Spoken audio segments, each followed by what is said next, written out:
आपल्या स्पर्धा परीक्षा क्षेत्रात विद्यार्थी प्लस मार्गदर्शक आणि खूप खडतर प्रवास करत परिस्थितीशी लढत आणि त्यांनी आज महाराष्ट्राला तब्बल 52 वर्षानंतर ऑलिम्पिक मेडल उपलब्ध करून दिले. सचिन खिलारी सर यांचाही बच्चू भाऊंच्या हातून सन्मान करत आहोत. आजच्या कार्यक्रमाची रूपरेषा फक्त एवढीच आहे. भाऊ, तुम्हाला सांगायला आनंद वाटेल, तुमच्यासमोर हे विद्यार्थी नाही 50 ते 60% आहेत, सगळ्यांचे निकाल आलेले आहेत. हे फक्त कृतज्ञ व्यक्त करायला आलेत आणि 30 ते 40% लोक शेवटच्या टप्प्यात आहेत. फक्त कोणाचा इंटरव्ह्यू राहिला आहे, कोणाचा फिजिकल राहिलं आहे, कोणाचं प्रोव्हिजनल लिस्ट राहिली, कोणाची जॉईनिंग राहिली. तत्पूर्वी आपण आपला कृतज्ञ सोहळ्याच्या संबंधित बच्चू भाऊंचा परिचय सर्वांनाच परिचित आहे, पण तरी पण बच्चू भाऊंविषयी किंवा मागच्या बच्चू भाऊंचे कार्य खूप जुने आपण घेतले तर सांगायला दिवसही पुरणार नाही, परंतु मागच्या 3-4 वर्षातले भाऊंनी कोणते विषय मार्गी लावलेत ते सुद्धा आपल्या विद्यार्थ्यांना माहिती असणं आवश्यक आहे. त्याचे महत्त्वाचे विषय आपण या ठिकाणी घेणार आहेत. आदरणीय भाऊंची ओळख करून द्यायचं झालं तर सर्वांना माहिती, कोणतीही राजकीय पार्श्वभूमी नाही, शेतकरी कुटुंबात जन्म झाला. वडील रुग्णसेवा करत असताना रुग्णसेवेचा वारसा पुढे घेऊन भाऊंनी दिव्यांगाची सेवा केली, विद्यार्थी चळवळीत आले आणि स्वतःच्या हिमतीवर कोणत्याही पक्षाचा पाठिंबा नसताना सलग 4 वेळा अपक्ष विधानसभेत गेले आणि देशातील ते पहिले एकमेव विधानसभा सदस्य असतील. शिवाय बच्चू भाऊ हे फक्त अचलपूर मतदारसंघाचेच विषय हातात घेत नाही तर महाराष्ट्रातले इव्हन देशातल्या शेतकऱ्यांचा सुद्धा विषय ते हातात घेतात. आपल्याला माहिती, त्यांनी दिल्लीला आंदोलन केलेले आहेत, पंजाब हरियाणा शेतकऱ्यांचे आंदोलन चालू असताना त्यांनी ते आंदोलन केलेले आहेत. आपल्या विद्यार्थ्यांच्या विषयात सुद्धा कदाचित तुम्हाला माहिती नसेल, 2018ला विद्यार्थ्यांच्या विषयात स्वतःच्या अंगावर गुन्हे सुद्धा दाखल करून घेतले. सगळ्यांना माहिती असेल तो लॅपटॉप उगारल्याचा सीन आहे ना माहिती. आजही भाऊंना त्याच्या तारखा कराव्या लागतात, आजही भाऊंना त्याचे वॉरंट वगैरे येत असतात. असे भाऊंवर सर्व आंदोलनातून 350+ गुन्हे दाखल आहेत आणि निस्वार्थीपणे भाऊ सर्व घटकांसाठी काम करत असतात. सगळ्यात महत्त्वाचं, देशातील सगळ्यात म्हणजे पहिलं जे दिव्यांग कल्याण मंत्रालय असेल तर आदरणीय बच्चू भाऊंच्या प्रयत्नातून आपल्या महाराष्ट्रात स्थापन झालं. आज जे दुर्बल घटक आहेत, दिव्यांग असतील, अनाथ असेल, तर यांच्यासाठी हक्काने उभे राहणारे आपले भाऊ आहेत. आज अनाथांचा सुद्धा 1% आरक्षणाचा विषय कुठं आंदोलन, मोर्चा, चळवळ आपल्याला दिसली नसेल, परंतु त्यांना गरज होती, भाऊंनी तो विषय मार्गी लावला. मित्रांनो, भाऊंचा कृतज्ञता सोहळा आपण का पार पाडतो तर सगळ्यांना माहिती आहे 2018ला महापरीक्षा पोर्टल आलं होतं, माहिती आहे सगळ्यांना. आपल्याला MP चा व्यापम घोटाळा माहिती आहे, त्याच व्यापमच्या रिलेटेड एक VST ग्लोबल नावाची कंपनी आली होती. आपल्या MPSCतला एकही मुलगा दिसत नव्हता सिलेक्ट झालेला. जेव्हा रिझल्ट यायचा ना महापरीक्षा पोर्टलच्या परीक्षा, एकही सिलेक्ट झालेला विद्यार्थी दिसत नव्हता. पण आज परीक्षा होतात, तुमच्या तलाठी दिसत्यान, नगर परिषदचे दिसत्यान, पुरवठा निरीक्षकचे दिसत्यान, जलसंपदाचे दिसत्यान, PSIचे दिसत्यान, सर्व दिसतील. आदरणीय बच्चू भाऊंनी राज्यमंत्री असताना, जलसंपदा मंत्री असताना WRDचे ज्युनियर इंजिनियरचे पदं काढले. महिला बाल कल्याण मंत्री असताना राज्यसेवेची 2021ची जाहिरात वाढवली. आदरणीय भाऊंनी सर्व पदे MPSC मार्फत घेण्यासाठी पाठपुरावा केला सतत आणि ते आपले ग्रुप Cचे जे पदं आहेत, लिपिकचे जे पदं आहेत, ते सर्व पदं आता आपल्याला माहिती MPSCकडे आले. सुरुवातीला MPSCकडं सक्षम करण्यासाठी पाठपुरावा केला. तर भाऊंचं महापरीक्षा पोर्टलचं थोडक्यात सांगा की सगळ्यात पहिलं आंदोलन जर केलं असेल तर 27 सप्टेंबर 2018ला, 26 सप्टेंबर 2018ला IT संचालकाला जाब विचारायला गेले आणि भाऊंना उडवाउडीची उत्तर द्यायला लागले. भाऊंनी कोणताही विचार न करता IT संचालकावर सुद्धा लॅपटॉप उगारला. दुसऱ्या दिवशी 5000 मुलं पुण्याच्या जिल्हाधिकारी कार्यालय मोर्चावर भाऊंसोबत आणि लगेच 8 दिवसांनी संभाजीनगर, छत्रपती संभाजीनगरला रक्तदान करून आंदोलन झालं आणि भाऊंनी सरकारला इशारा दिला, रक्त घ्या पण विद्यार्थ्यांच्या भवितव्याशी खेळू नका. त्याच्यानंतर नागपूरला प्रतिकात्मक पदवी जाळो आंदोलन झालं, मुंडन आंदोलन झालं, मुख्यमंत्र्यांशी बैठका झाल्या, तत्कालीन IT सचिव श्रीनिवास असतील, मुख्यमंत्री सचिव परदेशी सर असतील, यांच्याशी बैठका झाल्या आणि भाऊ जसे इलेक्शन झालं आणि महापरीक्षा पोर्टल रद्द झालं, त्याच्यानंतरही ऑनलाईन कंपन्यांकडेच काही कॉन्ट्रॅक्ट देण्यात आलेत. बच्चू भाऊंनी त्यावेळेस सरकारमध्ये असताना, मंत्रिपदावर असताना सुद्धा म्हाडाची भरती घोटाळा पाहिली, आपण आरोग्य सेवेची भरती घोटाळा पाहिली, TETची पाहिली. सरकारमध्ये असताना सुद्धा भाऊंनी त्या कंपन्या बंद करण्यासाठी सरकारला भाग पाडलं. बऱ्याच वेळा आपण बातम्या पाहायचो, मंत्रिपदावर असताना भाऊंचा घरचा आहेर सरकारला, परंतु भाऊ हे सर्वसामान्याचा. तुम्हाला माहिती, कंबाईनची तयारी करतो सगळे. SR पदाची जाहिरात कुणामुळे आली हे सुद्धा माहिती नसेल. सब रजिस्ट्रार, राज्यसेवेचे मुलं सुद्धा सब रजिस्ट्रारची तयारी करतात. 1994 नंतर एकदाही त्याची भरती निघाली नव्हती. बच्चू भाऊंचं काम आम्ही सगळंच दाखवणार आहेत, म्हणजे त्याच्या ओशी सहित 2020च्या दरम्यान उद्धवजी ठाकरे साहेब मुख्यमंत्री होते.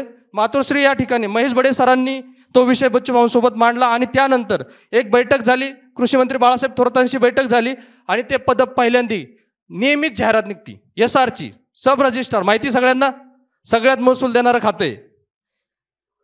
टाळ्या वाजवा ना मग. नियमित जाहिरात चालू झाली.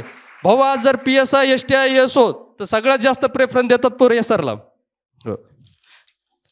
त्यानंतर आपले काही विषय आहेत. नगर परिषदचा निकाल बच्चू भाऊंनी आयुक्त रानडे साहेबांना पाठपुरावा करून तो निकाल लवकर लावला. WRDचाही निकाल लावला. त्याचबरोबर तलाठीचाही तुम्हाला माहिती आहे निकाल लावण्यासाठी अडचण होते आणि जॉईनिंगसाठी भाऊंनी वैयक्तिक लेवलला जिल्हाधिकाऱ्यांशी बोलणं केलं, मग पुण्याच्या असतील, नगरचे असतील, बीडचे असतील. त्याचबरोबर भाऊंनी ग्रुप सीच्या टंकलेखक लिखित पदाचे MPC मार्फत परीक्षा यासाठी पाठपुरावा केला. ऑनलाईन ऑफलाईन परीक्षेत जे काही गैरव्यवहार व्हायचा त्यावेळेस बच्चू भाऊ यांनी 30 ऑगस्ट 2023ला मुख्यमंत्र्यांशी बैठक केली आणि तात्काळ सांगितलं की यावर कायदा बनला गेला पाहिजे. त्यावेळेस सगळ्यांना माहिती MPCचे माजी अध्यक्ष किशोरराजे निंबाळकर यांच्या अध्यक्षतेखाली समिती नेमली. समिती नेमण्यासाठी सुद्धा बच्चू भाऊंनी पाठपुरावा केला. समितीने लवकर अहवाल सादर करावा यासाठीही पाठपुरावा केला. आणि मागच्याच अधिवेशनात तुम्हाला माहिती पेपरफुटी विरोधात कायदा पारित झाला. ओके. त्यानंतर ज्या आपल्या संस्था आहेत अर्थसहाय्य करणाऱ्या, सारथी, बार्टी, टार्टी सगळेच, यामध्ये सगळ्यांना माहिती एकात्मिक धोरण नव्हतं, गैरव्यवहार होत होते, प्रश्न पडत होते, प्रश्नपत्रिका फुटत होते. भाऊ आता एक सारथीचं आंदोलन चालू आहे, त्यात त्यांचं एक शिष्टमंडळ आलेलं आहे. तर भाऊंनी ते बैठकीत घेऊन एकात्मिक धोरण निर्माण झालं आणि त्या मुलांना न्याय मिळवून देण्याचं काम केलं. त्याचबरोबर बच्चू भाऊंचे अजून काही महत्त्वाचे कामं आहेत की 2000 PSIचा 2021चा किंवा 2020चा रिझल्ट असेल, PSI 22चा सांगायची गरज नाही. PSI 22मध्ये ट्रान्सजेंडरचा जो विषय क्रिएट झाला होता त्यामध्ये पोलीस दला सामावून घ्यावा असं मॅटचा निर्णय आला, पण सरकारचं धोरण नसताना MPCला काहीच करता येत नव्हतं. तर 21 जून 2023 रोजी आदरणीय बच्चू भाऊंनी मुख्यमंत्री यांच्यासोबत बैठक केली, विकास खरगे साहेबांसोबत बैठक झाली आणि त्याच्यानंतर 22 जूनलाच ट्रान्सजेंडरला काय फिजिकल निकष असावे एका दिवसात 24 तासात GR काढला. म्हणजे एवढं फास्ट काम आम्ही आमच्या डोळ्यांनी पाहिलं. 24 तासात कोणतं आंदोलन नाही, कोणता मोर्चा नाही, फक्त एकटा गेलो होतो आणि महेश बडे सर, आम्ही दोघंच माणसं होतो. नंतर 27 जूनला पुन्हा बैठक झाली. त्यावेळेस MPCचे चेअरमन, MPCचे सचिव आणि मनोज सोनिक साहेब मुख्य सचिव यांच्या बैठकीत निर्णय झाला, तुमच्या ग्रुप सीचे जे 80,000+ मुलं बसले होते का मेन्सला, त्याचा सिंगल कट ऑफसाठी एक कट ऑफ लावण्यात यावा, जास्तीत जास्त मुलांना मुख्य परीक्षेला संधी उपलब्ध व्हावी. त्यासुद्धा भाऊंनी विषय घेतला आणि तो सुद्धा MPCने मार्गी लावला. त्याचबरोबर मुलांची मैदानी चाचणीचा विषय असेल, त्याचबरोबर महसूल सहाय्यक लिपिक प्रतीक्षा यादी लावण्याचं काम भाऊंनी केलं. बोगस दिव्यांगन, सगळ्यांना माहिती पूजा खेडकर प्रकरण, बोगस दिव्यांगांना आळा घालण्यासाठी भाऊंनी एक शासन निर्णय पारित केला. काय पारित केला की आता त्यांच्या नियुक्तीच्या आधीच एक मेडिकल बोर्ड असेल आणि ते मेडिकल बोर्ड त्यांची तपासणी करेल आणि बोगस निघणाऱ्यांवर फौजदारी कारवाई होईल. त्याचबरोबर BMCचा सगळ्यांना माहिती विषय किती चव्हाट्यावर आलता, जाचकाठी, म्हणजे पहिल्या प्रयत्नात पास पाहिजे, फक्त ते दलित असतं पाहिजेत, तर भाऊंनी तो सुद्धा विषय मार्गी लावला, त्यातल्या सुद्धा जाचकाठी रद्द झाल्या. आणि भाऊंनी युवा धोरण हा नवीन विषय नुकताच अधिवेशनात घेतला, त्याच्यासाठी पण भाऊ काम करतात. असे खूप सारे विषय आहेत, आपल्याकडे एवढा वेळ नाही आहे, पण मी मान्यवरांना विनंती करेन, आपले सचिन ढवळे सर असतील, सगळेच जे काय आयोजक आहेत, महेश बडे सर असेल,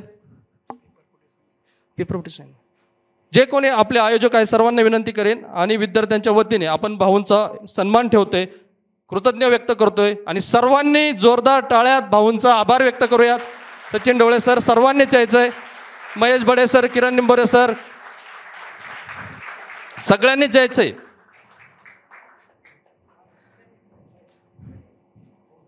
टाळ्यांचा आवाज थांबला नाही पाहिजे. भाऊंच्या आभाराचं भार खूप मोठं आहे ह्या हाराच्या वजनापेक्षा.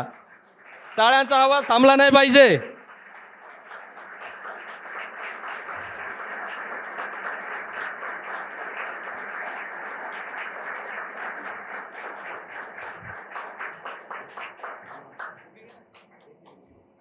बुके घ्या ना, बुके घ्या भाऊ. ॲक्च्युली इथं खूप सारे अधिकारी, आमचे अधिकारी सिलेक्ट झाले, सत्कार घ्यायला जातात, सत्कार द्यायला जात नाहीत, पण हे सत्कार द्यायला आलेत. आणि तुमच्यासाठी पण तुमच्या टाळ्यात. आणि शिवाय भाऊ घरी गेलेले होते, बाहेर जिल्ह्यातून आले, कोणी चंद्रपूरवरून आले, कोणी यवतमाळवरून आले, कारण एकदा अधिकारी झाला का डोक्यात हवा घुसते. आणि ह्या सर्व अधिकाऱ्यांचा सत्कार करायची आमची पण इच्छा आहे, परंतु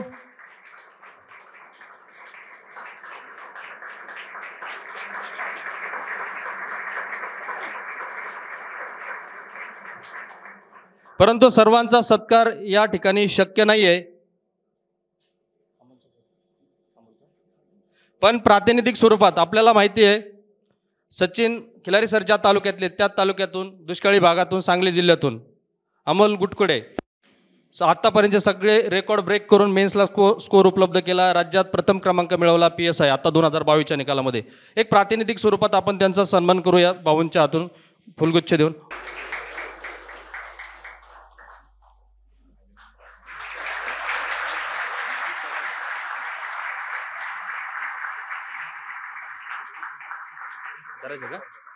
परिषदच्या जॉईनिंग विषयी आयुक्त रानडे साहेबांनी कॉल करायचा आहे, पोरांची मागणी आहे. आणि हो हो भाऊ, उद्धवने आत्तापर्यंत आपल्यामार्फत ज्या काही मागण्या मान्य झाल्या त्या मागण्यांचा पाडा वाचला, परंतु अजूनही विद्यार्थ्यांच्या बऱ्याच मागण्या आहेत. त्या मी थोडक्यात सांगतो आणि काही विद्यार्थी त्या मागण्या एक्सप्लेन करतील. सध्याचा ज्वलंत प्रश्न आहे संयुक्त पूर्व परीक्षा 2024ची जी काही जाहिरात आहे ते पेंडिंग आहे, ती अजूनही आलेली नाही आहे. सो ती जाहिरात लवकरात लवकर आली पाहिजेत, कारण विद्यार्थी याच्यातून एजबार होत आहेत आणि आर्थिक आणि मानसिक समस्याला ते सामोरे जात आहेत. सो ती जाहिरात लवकर येणं ही एक मागणी आहे. त्याच्यानंतर सध्या राज्यामध्ये PSIच्या 2500 रिक्त जागा आहेत, ज्या आपण RTIच्या मार्फत मागितलेल्या आहेत. तर विद्यार्थ्यांची ही मागणी आहे की समोर इलेक्शन आहे, डिले झालं आहे, तर 1000 जागांची जर जाहिरात आली तर विद्यार्थी निश्चित त्यांच्या टाळ्यावरून आपल्या लक्ष देईल. कारण यापूर्वी 2011ला 1800 जागांची स्वर्गीय RR राबांनी जाहिरात काढली होती. सो आपल्या माध्यमातून जर ती जाहिरात जर मोठी आली 2024साठी PSIची, तर निश्चित विद्यार्थी आनंदी होतील. आणि विद्यार्थ्यांची दुसरी एक मागणी आहे की संयुक्त पूर्व परीक्षेमधून PSI परीक्षा ही वेगळी करावी.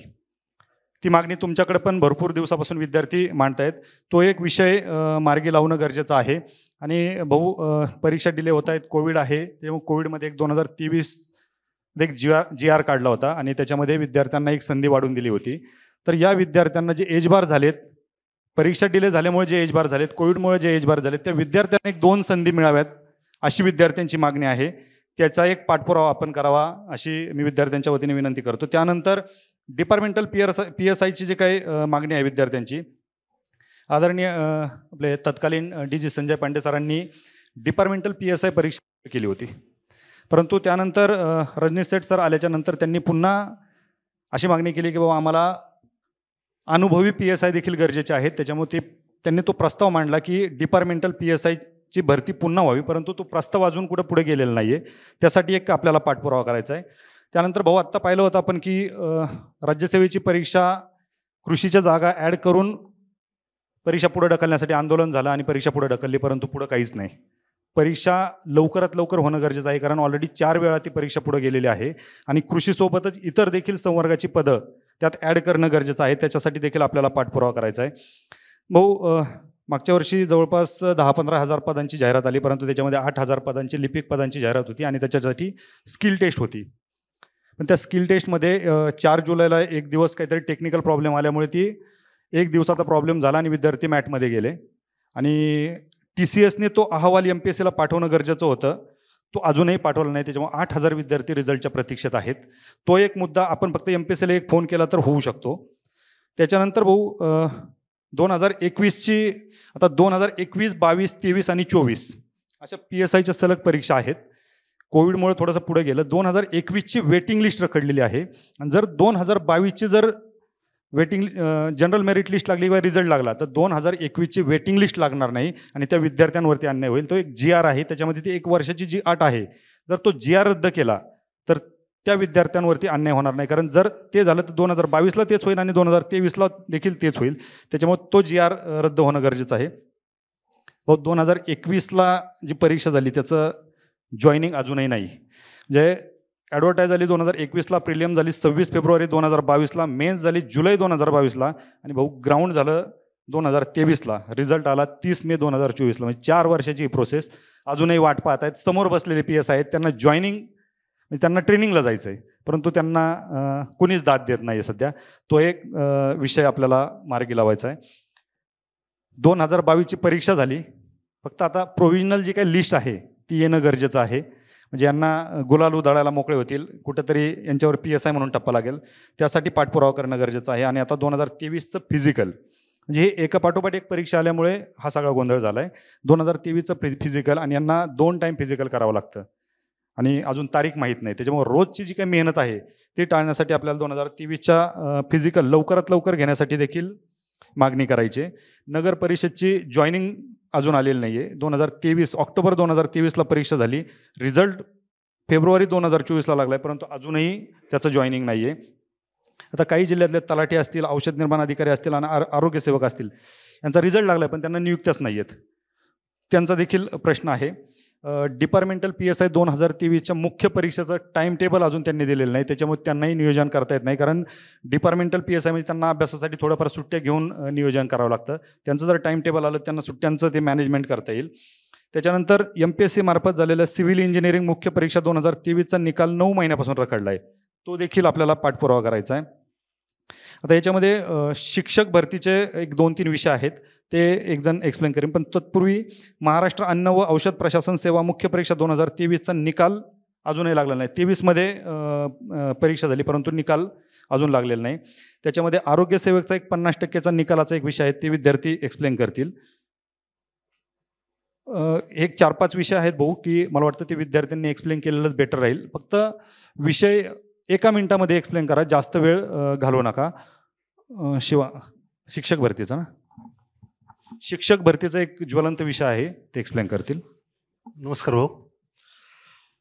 महाराष्ट्र शासनाने 2022 रोजी TET म्हणजे शिक्षक पात्रता परीक्षेच्या माध्यमातून 21,000 पदांची भरती करण्याची जाहिरात दिली TET पोर्टल मार्फत. त्यामध्ये ज्या विद्यार्थ्यांना पोस्टिंग भेटली, पहिल्या राऊंडमध्ये 13,000, सगळे टोटल 13,000 विद्यार्थ्यांना पोस्टिंग भेटले आणि त्या पोस्टिंगमध्ये त्या विद्यार्थ्यांना 16,000 मानधनावर नोकरी करावं लागते. ते आहेत, कोणी गडचिरोलीचं आहे त्याला कोकणात ड्युटी लागली, किंवा कोणी कोकणातला आहे त्याला गडचिरोलीची ड्युटी लागली. ज्या मेरिटनुसार, ज्या प्रवर्गानुसार त्यांना हे भेटलं, जागा होत्या तिथं संधी भेटली शिक्षक म्हणून एक वेतन वाढ. म्हणजे शिक्षक सेवक जे पद आहे 2002ला स्वर्गीय विलासराव देशमुख साहेबांनी आणलं आणि ते शिक्षण सेवक रद्द करून 16,000, एक शेतमजुराला सुद्धा 500 रुपये पगार आहे शेतामध्ये आणि त्या पगार वेतनावर शिक्षक काम करतात. त्यांचा आर्थिक भार, दवाखाना, वेगवेगळे प्रॉब्लेम्स असतील, ते सर्व जवळपास 20,000 शिक्षकांची मागणी आहे की शिक्षक भरतीमध्ये शिक्षण सेवक हे पद रद्द करण्यात यावे आणि ज्याप्रमाणे सर्व वर्गामध्ये किंवा ज्या अधिकाऱ्यांना पेमेंट मिळतं त्याप्रमाणे पेमेंट मिळावं, ही शिक्षकांची सर्वात मोठी मागणी आहे. त्याच्यासाठी आपण मुख्यमंत्र्याशी एखादी बैठक घेऊन हा विषय मार्गी लावावे ही विनंती आहे. ओके, धन्यवाद. त्याच्यानंतर नगर परिषदेमध्ये भाऊ दिव्यांगांची काही रिक्त पदं, दिव्यांग उमेदवाराचे रिक्त पदं आहेत ते भरले जात नाहीत, तर त्याच्याविषयी समाधान रोंगे, कुठे समाधान रोंगे आहेत का? नमस्कार भाऊ.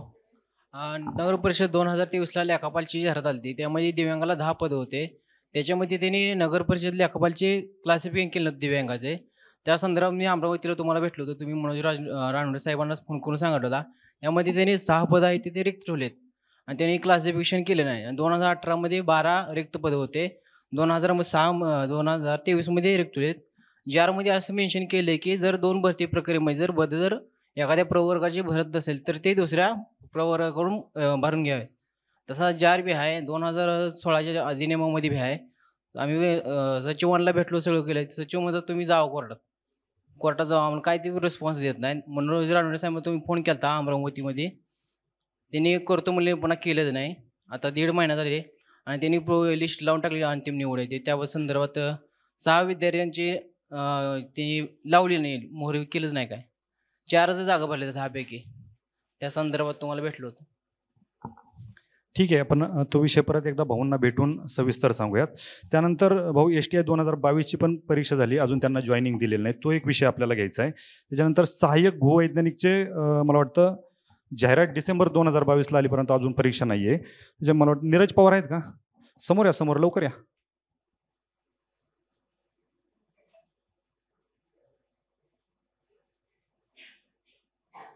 माईक कोणाकडे?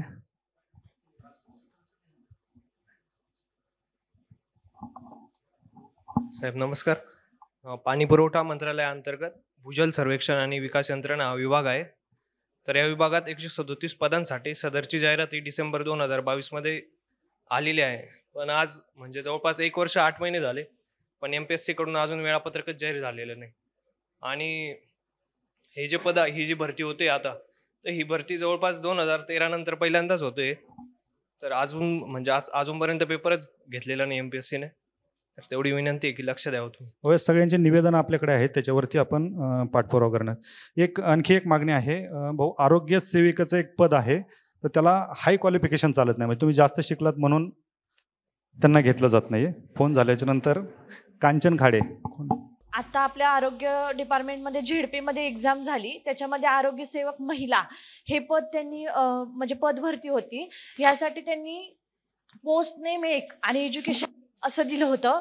आणि त्याच्यामध्ये म्हणजे आम्ही जे हायर क्वालिफाईड आहे GNM आणि BSc नर्सिंग यांचे फॉर्म भरून घेतले, एक्झाम घेतली, फायनल लिस्ट लावली आणि त्याच्यानंतर डॉक्युमेंट व्हेरिफिकेशन झालं. आणि लास्ट मोमेंटला ज्यावेळेस पात्रची यादी होते त्यावेळेस ते म्हणतात की आम्हाला ह्याच्यासाठी फक्त ANM वाले पाहिजेत, GNM BSc वाले नाही घेता येत, कारण की त्यांचा कोर्स हा फक्त 18 महिन्याचा आहे, तुमचं जरा जास्त शिक्षण आहे त्याच्यामुळे घेता येत नाहीये. तर त्याकडे तुम्ही लक्ष द्यावं, आम्हाला आमची पोस्ट मिळावी, बस एवढंच पाहिजे.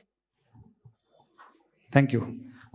प्रसाद आमगे यांचं DVAT वरिष्ठ लिपिकाची वेटिंग लिस्ट पेंडिंग आहे, आहेत का प्रसाद आमगे? नमस्कार भाऊ. DVT मार्फत फेब्रुवारी 2023ला जाहिरात निघाली होती वरिष्ठ लिपिकाची. DVT मार्फत वरिष्ठ लिपिकेची फेब्रुवारी 2023ला जाहिरात निघाली होती आणि ऑक्टोबर 2023ला निवड आणि प्रतीक्षा यादी पण लागलेली आहे. आता जवळजवळ 11 महिने होत आलेले आहेत, पण जे प्रतीक्षा यादीतील मुलं आहेत त्यांना आणखीन कागदपत्र पडताळणीसाठी बोलवलं नाहीये. आम्ही 3-4 वेळेस मुंबईला मुख्यालय आहे तिथं पण गेलो, संचालकांना पण भेटला, पण ते वारंवार एवढंच उत्तर देतात की लवकर होईल लवकर होईल. पण जवळजवळ आता 11 महिने झालेले आहेत आणि ते पुढे काही कार्यवाहीच करायला तयार नाहीत लोक. जर तुम्ही लक्ष.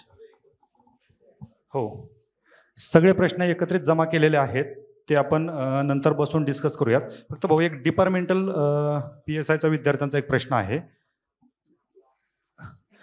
समोर या ना. हॅलो.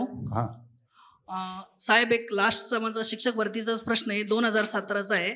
2017ला 50% पदकपात रद्द केली होती आणि ती भरती प्रक्रिया अजून आहे, म्हणजे आज जवळपास 7 वर्ष झाली आहे.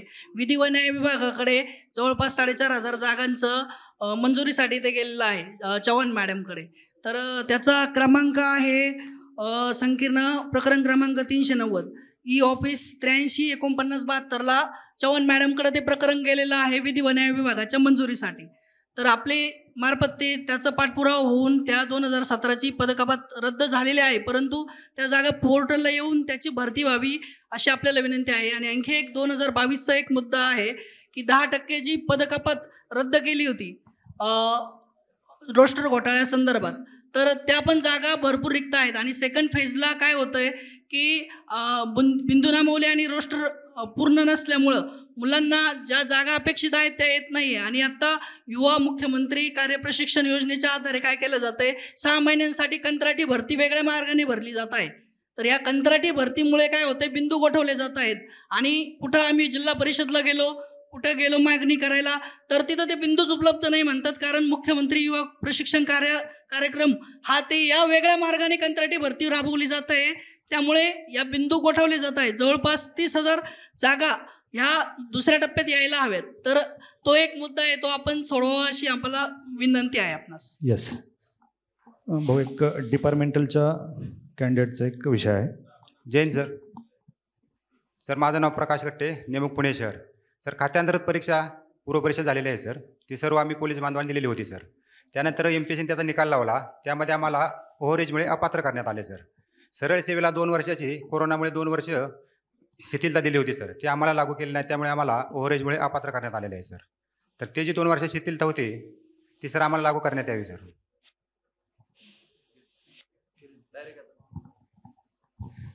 बरं, विषय अजून 2-3 आहेत, पण मी सर्वांना विनंती करतो भाऊंचं भाषण करूयात. ज्यांना नियुक्ती भेटली, जे आता अधिकारी आणि कर्मचारी होणार, त्या सर्वांचं मी अभिनंदन करतो आणि खास करून उद्धवचं करतो.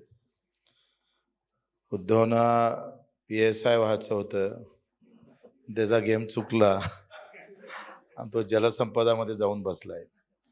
आता त्यालाच वरती उचलतोय मी आणि एक नवीन पोस्ट आपण काढतोय का स्पर्धा परीक्षेतल्या विद्यार्थ्याचा समन्वयक म्हणून एक अधिकारी म्हणून त्याची नियुक्ती करायची आहे, जेणेकरून हा सगळ्या प्रश्नाचा तो पाठपुरावा करत राहील आणि ते प्रश्न लवकर मार्गी लागण्यासाठी प्रयत्न होईल. मला आठवतंय का एवढे मॅसेज 2 प्रकारचे लोक आहेत. एक महेश बळे निवेदन घेऊन याचा, माझे पत्र तयार करून डायरेक्ट पत्र सहीसाठी ठेवून द्यायचा. एकदा मुख्यमंत्र्याकडे घेऊन गेलोय गठ्ठा, नाही का हे एवढ्या पत्रावर सह्या असतं का? आम्ही सगळे रिमार्क घेतले, कॉफी मुक्त कायद्याच्या संदर्भात असेल, मला वाटतं MPSCच्या संदर्भात असेल, आणि त्यातले सगळ्यात महत्त्वाची गोष्ट का 25% आपण त्याला यश आलं म्हणजे हा त्याच्यातला सगळ्यात चांगलेपणा आहे. म्हणजे महेश इकडे पत्र घेऊन यायचा, उद्धव मॅसेज सोडायचा. कधी कधी म्हणायचं का मी मतदारसंघ ज्या भागात लोकांनी मला मत मारलं त्यांच्या मधात तू आळवा येत आहे आता. ते उलट ते जे लोक मत मारणारे आहेत त्यांचे कामं थांबले तर तू मला अडचण निर्माण होईल. असो, पण आता बऱ्यापैकी काही प्रश्न निकाली लागले.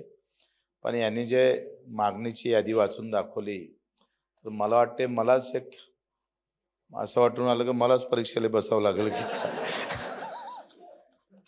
एवढे बरोबर सगळे वाचून दाखवले. म्हटलं जेवढे प्रश्न सुटले त्याच्यापेक्षा जास्त शिल्लक आहे. आणि याच्यासाठी आम्ही लगेच सगळ्यांना सांगायची गरज नाही. महेश आणि उद्धव आणि आपण सगळेजण सचिनराव वगैरे एक त्याचा व्यवस्थित फॉर्मॅट तयार करा. मागणी जसं आता जाहिरात झाली पण प्रत्यक्षात परीक्षा झाली नाही, परीक्षा झाली पण रिझल्ट घोषित केले नाही, घोषित केले पण जॉईनिंग करून घेतलं नाही, असे 4-5 प्रकार इथे आहे. म्हणजे आपण असं समजा का हे 4-5 प्रकारचं फॉर्मॅट तयार करा. मग ते कोणाकडे पेंडिंग आहे काय आहे, एक दिवस स्पेशल काढतो आणि बऱ्यापैकी जितके फोनवर होईल धमकी देऊन तेवढे धमकी देऊन म्हणजे बऱ्याचदा आपण धमकी देऊनच काम करतोय आणि त्याच्यासाठीच आपण माटे प्रसिद्ध आहोत.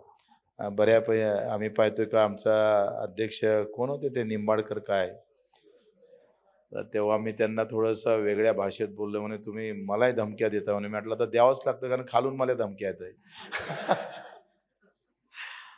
तर त्याचा आम्ही व्यवस्थित एक करू, एक दिवस पूर्ण ठेवू आणि फोनवर जेवढ्या होते त्याचा पाठपुरावा, कारण हा विषय पाठपुराव्याचा आहे. सरकारला करायची मानसिकता असतं पण सरकारच्या मागं खूप कामं असतं. म्हणजे मंत्री नावाची गोष्ट तुम्हाला माहीत आहे का, तो अशी जागा बदलली का त्याचे विषय बदलतात आणि विषय बदलले का मग त्याचं सगळं पूर्ण काय म्हणतो दिशाच बदलून जाते. आता मी आलो एका सत्कार कार्यक्रमातून, तिथं भेटणारे निवेदन वेगळे होते, इथं भेटणारे निवेदन वेगळे आहे. आता जिथं चाललो त्याचे वेगळे आहे. म्हणजे आता हा सगळा दिवसभरातल्या गोंधळात कोणता गोंधळ माझ्या डोक्यात राहील मला माहीत नाही.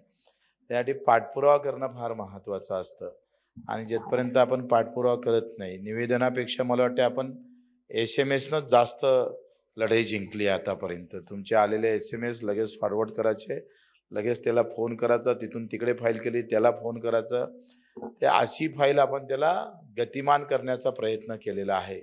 वाटते तेच आता आपण जर व्यवस्थित प्लॅनिंग केलं तर आता फक्त 1 महिना निवडणुकीला राहणार. या 1 महिन्यात कोणते प्रश्न मार्गी लागू शकतं याचाही अभ्यास केला पाहिजे. नको त्याला हात घालून वेळ घालवण्यात काही फायदा नाही. त्याची तुम्ही कमिटी तयार करा का हे प्रश्न 1 महिन्यात मार्गी लागू शकते किंवा ते लागले तर फायद्याचे आहे.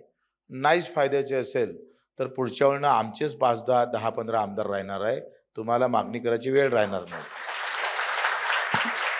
आणि जे आता अधिकारी झाले तर त्यांच्यासाठी खास करून एखाद्या आमदाराचा फोन नाही घेतला तरी चालेल, पण सामान्य माणूस वापस जाता कामा नाही. जो फाटका आहे तो आमच्यासाठी सर्व काही आहे.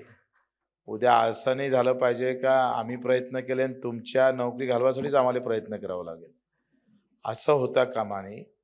कारण मी प्रशासनामधला प्रचंड संघर्ष करून माझ्यावर 350 गुन्हे आहे. त्यातले 250 गुन्हे हे अधिकारी कर्मचाऱ्याला मारहाणीचेच आहे. 353च आहे. म्हणजे ते हाईट आहे. एखादी फाईल म्हणजे तुम्ही जसे आता बोलता ना, 21 मध्ये जाहिरात निघाली, 22 मध्ये बोलावलं, अजून त्याची अशा कित्येक फाईल अशा आहे का त्यांच्या धुऱ्या त्यांच्या शेतातल्या रस्त्यासाठी 15 वर्ष झाले, रस्ताच भेटला नाही. म्हणजे घरकुलाचा 3रा हप्ता 10 वर्ष झाले. तर त्या गरिबासाठी ते खूप, मला वाटते त्याचं जीवन असतं ते. आणि असं होऊ नये.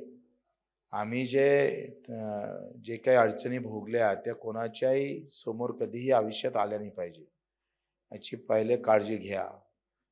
एखाद्या देवाचा कोणाचा फोटो लावल्यापेक्षा एखाद्या झोपडीतल्या गरीब माणसाचा फोटो मला वाटते तुमच्या त्या दिवाळवर चिपकून ठेवा का तो कसा जगतं, त्याला किती वेळ बोलावचं. साधा दिव्यांग आहे, प्रमाणपत्र घ्यायसाठी आत्ता मला कोणतरी आता एक मॅसेज आला, धारणीतल्या लोकांना अमरावतीत बोलावलं आणि 3 दिवस झाले, उद्या देतो परवा देतो.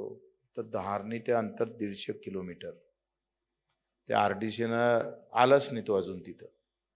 मग कलेक्टरला शिव्या घालावं लागल्या. म्हटलं साल्या तो येत नाही तर तू जाणं तिथं मराला.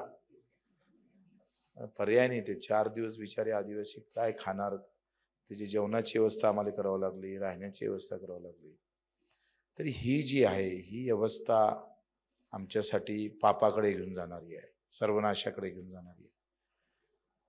काही झालं तरी चालेल पण कोणाचं मन दुखता कामा नये.